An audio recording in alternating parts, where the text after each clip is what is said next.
Hi, my name is Emily with the Lowdown, and let's start off by looking around my metalsmithing studio. This semester, I'm giving you guys a first-hand look at different metalsmithing techniques. We're gonna start with 2 different ways to utilize liver of sulfur. First, you'll see my bats. I have 2 here. I'm going to dunk the first one into the liver of sulfur, let it sit for a few moments, and then pull it out, put it in water, let that soak, and then I'm going to pull it out and scrub it with a bristle brush and repeat this for a few minutes. This continuous cycle, liver of sulfur, water, brush, and as you can see, it's beginning to darken. Next, we are going to use a Prismacolor patina with the liver of sulfur, but first we must get the item that we are coloring. We are going to use a hole punch to cut it out. As you see, I tried to hammer it before, that didn't work. That means I get to utilize a pressure punch.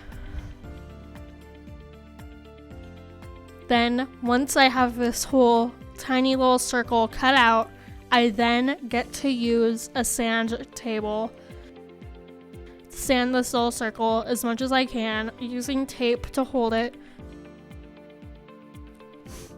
so that my fingers won't get scraped.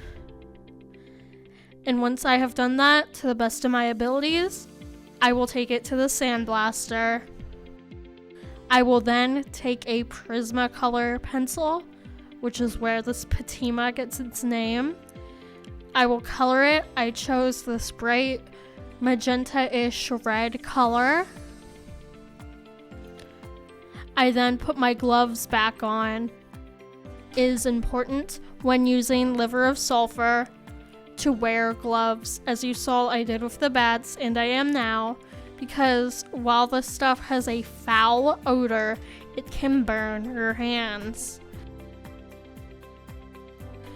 I'll take my little circle, dip it in the liver of sulfur, and as I'm pulling it out, take a close look at it.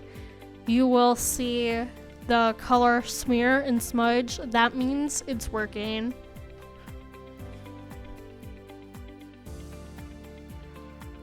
While I am at my sink, I will show you all how to clean metal once it's been in a pickle pot. But first, let me talk to you how this ring was made. As you see here, I have my Lazy Susan soldering table. I have a third arm, which helps me solder. I use it to hold my ring. Soldering requires flux, which is this metal that we put on the connecting joints of the ring before we lay down solder so that the solder can flow. And now I will clean this ring, dipping it in pummel, which is a mix of ash and baking soda. If you'll look closely, this ring is pretty clean. You'll also notice that my name is indebted in it, Emily. That is called chasing. You do it before you bend the ring, after you cut it, before you solder it. It is a fun and neat way to add a design to your ring. Now that we have colored our metals, I'm going to show you a few more techniques. The first thing I'm going to show you is how to drill a hole and how important it is that you use your center punch. How to drill a hole. The first thing you do is take your center punch so that when the drill bit goes in, it will not flail about and it knows exactly where to go.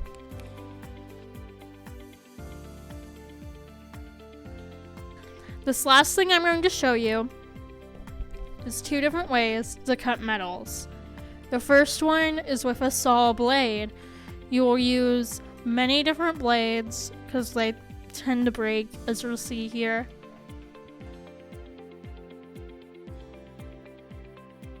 And then you can just use the saw blade if you're making a straight cut, which I'll show you now. You get the metal lined up perfectly,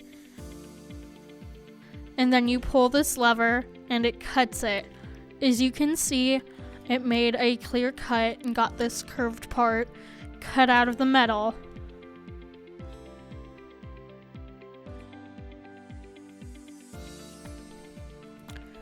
Thank you for joining me in the metalsmithing studio at the School of Art.